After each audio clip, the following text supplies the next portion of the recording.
Gledate oddajo Klepet ob kavi. Kaj se zgodi, ko pridejo prazniki naokoli? Veliko veselja, ljubezni, povezanosti, samoumorov, žalosti, groznih stvari. In kaj smo tudi po statistiki ugotovili, je, da po novem letu, januar, februar, se ogromno parov razide, kar je neverjetno. In o tem se bomo danes pogovarjali, sicer malo bolj resno, in bom jaz zdaj tele roge kar dal dol, da me bo teje malo bolj resno. Pa začnimo. Dobrodošla, danes sta z nami Saša in Borut. Živjo. Pogovarjali se bomo o stvarih. Evo, dal sem nek uvod, kaj menite o tem? O temnih praznikih, Saša, in po prazničnih krizah. Prazniki so, tako ste začeli, nosijo upanje in obljubo dobrega in ljubezni in povezanosti in bližine. In ravno zaradi te slikce o tem ali pa podobe tega, kako bi moralo biti, in mogoče včasih razkorakom, torej med tem razkorakom glede tega, kaj v resnici doživljamo, konkretno v svojih odnosih, je lahko ta razkorak med tem, kako bi moralo biti in kako čutimo, da je zelo velik in prinaša določeno bolečino. Kot je v bistvu kot nek ta social pressure variant, ta pritisk socialni ali... Zagotovo gre za pritiske družbe, ja, kako bi morali recimo konkretno prazniki, še posebej božični, izgledati. Ja, ko mora biti vsi povezani, družina mora biti skupaj, fajn se moramo imeti. Tako, zbere se za tisto ogromno mizo, ki je polna hrane, in potem po večerji, znotraj katere seveda vsi povezani prekipevajo od ljubezni drug do drugega, še potem pred kaminom odpirajo darila, veseli in v mnogih družinah ni temu tako. Borut, kaj pa ti misliš o tem? Prazniki so eno tako čustveno dogajanje in takrat čustva, ki se prej mogoče niso bila toliko izražena, eskalirajo in začnemo čutiti ali bolečino, tako kot je rekla Saša, ali pa neko praznino in se potem odločimo, sploh ko prihaja novo leto, da bomo vstopili pa v novo leto in si dali novoletno zaobljubo s clean slate, se pravi s čisto obrnili nov list papirja v svojem življenju dostikrat in se potem odločimo, da bomo pa zvezo zapustili. Zdaj, mislim, da je bolj pomembno mogoče vprašanje, zakaj sploh zapuščati zvezo, kateri so tisti razlogi, ki pripeljejo do tega, da iz ene zveze izstopiš, kdaj je pravi čas, to me mnogo ljudi sprašuje, kdaj to ni sploh instant zadeva, to se v bistvu nabira čez čas, ne? Pač je neko nezadovoljstvo znotraj odnosa in pol ni kar nekaj, to se zgodi, čau, ampak je v bistvu neko nabiranje. Pa čez praznike noče noben biti sam, ker se hoče imeti lepo, ker se pač tako spodobi. Ko je pa konc, pa gremo, ajde, pa januar, začetek novega leta, pa dajmo začeti z novo svobodo. Ali če nadaljuješ, kaj si prej? Ja, sigurno je. Zdaj, a je to instant, jaz ne bi rekel, da je to impulzivno, zato ker zveza itak ni neka stvar, ki razen če so to res kratke zveze. Zdaj pa, jaz mislim, da eni izstopijo iz zveze prehitro, zato ker se ne znajdejo v njej.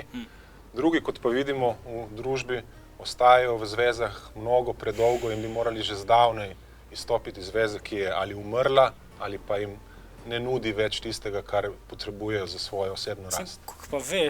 Koliko veš, ali je zadeva v bistvu, moram malo še potrpeti, da bom naprej držal ta odnos, pa da mogoče nekaj lepega rata iz tega, ali pa s to osebo se totalno ne počutim se depresivnega ob njej, pač kakorkoli, da pa rečeš čau, mislim. Ja, to je dobro vprašanje. Zdaj, kako to začutiti? Najprej treba sploh skomunicirati v zvezi, zakaj sta skupaj. Zato, ker mnogi ljudje pridejo iz zelo različnih vzrokov skupaj v zvezo, od tiste najbolj osnovne, ker sta se pač zaljubila. Nekaterim je konec koncev biti dobro v zvezi zaradi tega, ker dostikrat je to pri moških, zaradi same spolnosti, ker jo ni treba potem iskati drugje, ker je poceni, zastojn, tudi take obstajajo. Potem pa se gre dalje bolj globoko do tega, da sta čisto na koncu, kot jaz vidim v zvezi, dva, ki se podpirata in skupno rastra. In potem, če eden ne kaže te rasti, se drugi počuti odrinjenega in ne vidi več neke prihodnosti v tej zvezi in se odloči, da bo izstopil. In dostikrat pa tudi potem pride v takih primerih do tega, da je en drugemu terapevt in takrat pride do tega, da je predolgo v zvezi, ko se nič ne zgodi in skuša čim bolj ustraja pri enem in istem in misli, da se bo pri tem, da bo vlagal enako energijo ali vlagala, nekaj spremenilo in navadno se ne. Saša, kaj pa misliš, ko so te žurke, pa nov let, pa božič, pa vse te, in pa ljudje malo preveč spijejo, pa ups, skok čez plot. Kaj mislim o tem? Ja. Jaz mislim, da bi... Kako? Da je dejansko ta žurka vzrok ali je kaj odzadaj za tem več? Težko govorim na splošno, kaj je v ozadju, ampak mislim, da se bi predvsem Slovenci morali naučiti zabavati brez alkohola. Torej je alkohol kriv? Ne, ni alkohol kriv, ampak alkohol je v funkciji, ko v bistvu izklopi ta naš kritični glas, ki nas opozarja, kdaj gremo čez meje. In ne vem, v bistvu to mislim, da bi morali nehati s temi zunanjimi pomagali, ker gre za to, da v bistvu zelo smo navajeni oziroma nam je nekako privzgojeno to, da ne poskušamo spreminjati zunanje okoliščine in pa tudi nekaj od zunaj vzeti, zato da bi se boljše počutili. Ali pa recimo s tem, ko poskušamo partnerja spreminjati, kot je prej rekel kolega, s tem v bistvu poskušamo uravnavati to, kar mi od znotraj doživljamo. Pot pa je ravno obratna. No, imamo en tak prisrčen prispevek od Edite Tomič in v bistvu ravno o tej temi, o kateri sem zdaj govoril. Ker rečemo, ja, se ga je napil, pa ga je zavedla, pa ne vem, ne. To ni razlog za skok čez plot. Razlog je čustveno nezadovoljstvo. To se pravi, si ti sam sprožil to, da je imel partner občutek manj vrednosti, in potem seveda po službeni zabavi, ker je vse veselo in happy, juhuhu, pride do tega, ker ni razsodnosti in ta blokada popusti in čustva udarijo ven. In takrat z lahkoto pridemo do tega, zato je treba v odnosu prej graditi, da do tega ne pride. Sej normalno, da z leti se vsi spreminjamo, ampak o tem se je treba pogovarjati. Ampak je popravljivo. Vsekakor je popravljivo, s tem temelj tega je pa to, če ti zaupaš vase. Ker če ti ne zaupaš vase, boš neprestano partnerja ali partnerco maltretiral, kje si bila, kaj si delala. Ok, to bo kar zanimivo, kaj? Kaj pa ne smeš početi po razpadu zveze? Veš, ne smeš odčitati darila, jaz sem ti kupila darile, ti si mi pa zapustil, veš, te zadeve, ali pa bil si tako prijazen do moje družine, zdaj si pa šel, ti, ne. Kaj so v bistvu neke zadeve, ko se jih ni fajn, da se jih poslužujemo ali pa poslužujejo posamezniki pari, ko grejo na razen?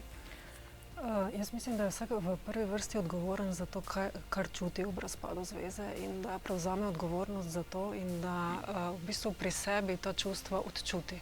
Zato, ker je normalno in razumljivo, da po razpadu zveze nastopijo določena čustva in je zelo smiselno tudi, da si dovolimo čas za žalovanje. Nenazadnje noben ne stopi zvezo z mislijo na to, da bo razpadla, ali pa večina jih ne stopi, pač pa z nekim upanjem, da bo trajalo.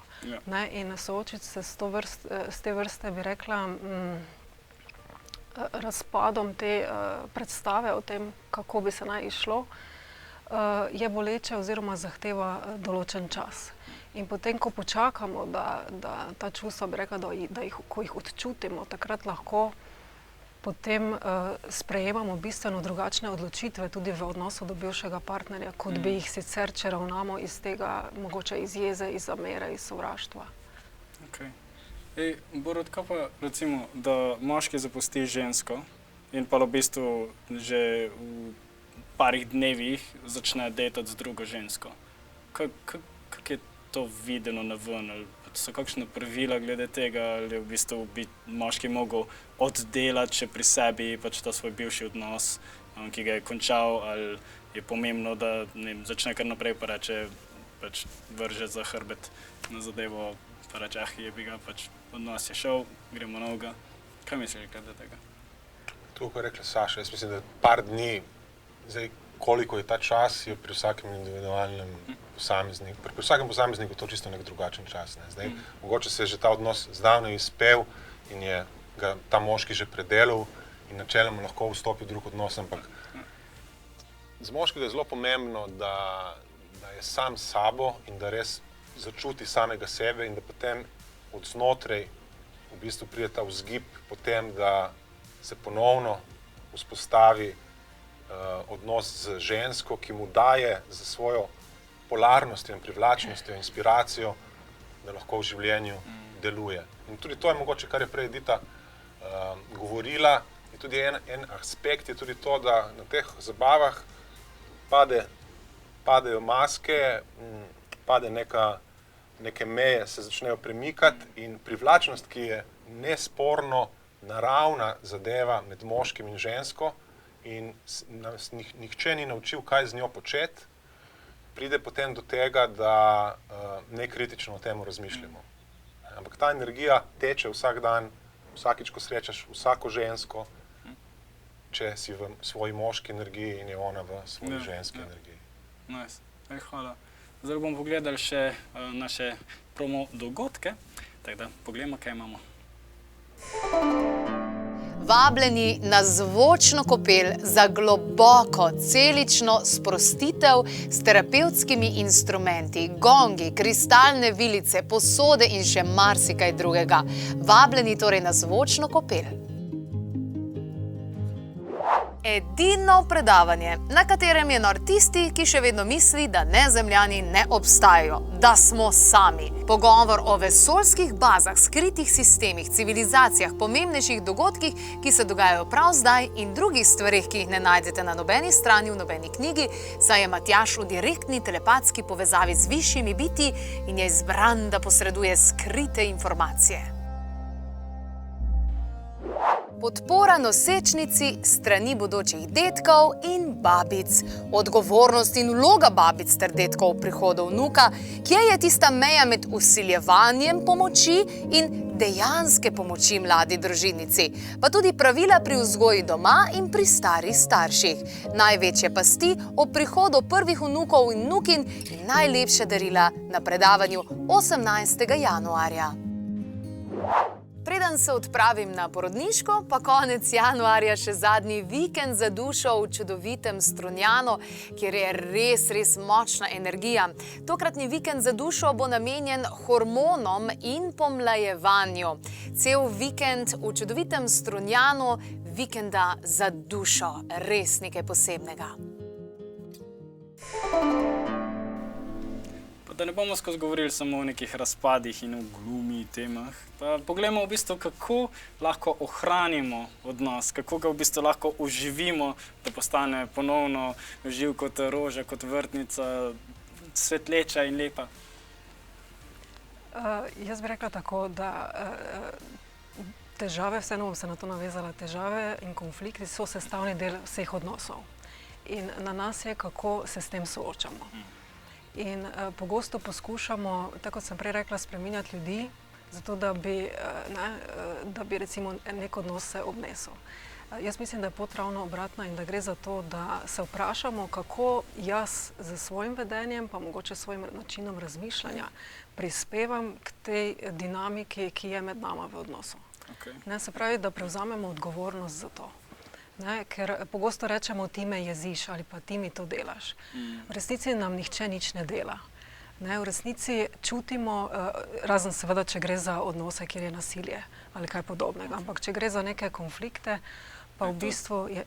Ta 10-90 scena, pač ti meni nekaj rečeš, pa mi direkt on trigger potisne, pa je po mojih 90%, ko pa naredi, kaj mi spet to govoriš? Ja, ampak to pritiskanje na te čustvene gumbe je v bistvu je neko darilo.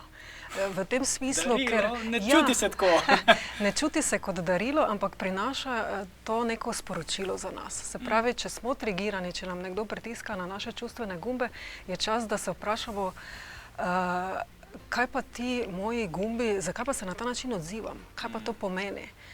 O čem razmišljam, ko mi nekdo pritisne na te gumbe? Kako se počutim? In kaj lahko v zvezi s tem naredim? Pri sebi.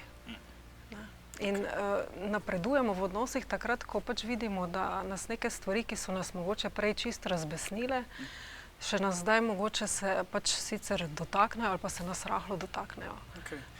Borut, kaj pa je nek tvoj nasvet ali pa pogled na to? Na kak način bi lahko izboljšali odnos? Pa kdaj reševati odnos in kdaj pač reči, da čas je, da greva vsak svoj pot? Jaz mislim, da je zelo pomembna ta srčna komunikacija. Kako čutiš kot moški svojo partnerko. Ker jaz se spomnim dolgo časa, ko se je ona nekaj mulala ali pa je bila slabe volje in nisem vedel, kaj s tem narediti. In potem sem rekel, povej mi, kaj je narobe. Stalno sem jo bezal v njo in sem rekel, ne morem ti brati tvojih misli, kar mogoče je res, lahko jo pa čutim. In čutiti svojo partnerko je nekaj drugega in lahko jo začutiš in veš, kaj narediti v tistem trenutku, če jo čutiš. In v bistvu dostikrat moški bolje čuti žensko kot ona sama sebe in seveda obratno. In tukaj je tudi recimo eno darilo odnosa, če se tukaj znata poslušati. To je nekaj posebnega. No in to je tudi v bistvu Dejda govoril v svoji knjigi, ki bo kmalu prevedena v slovenščino, o odličen moški pot odličnega moškega, kako je pomembno čutiti sebe in potem tudi čutiti svojo partnerko. In v bistvu to mišico je treba trenirati in se jo naučiti uporabljati. In potem na tem subtilnem energetskem nivoju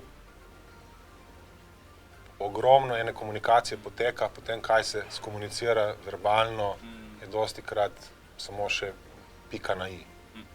Ker v bistvu žensko lahko, kadar v takem trenutku odpreš z energijo, ne boš s svojim umom in z pogovorom, ker bo samo še slabše ponavadi.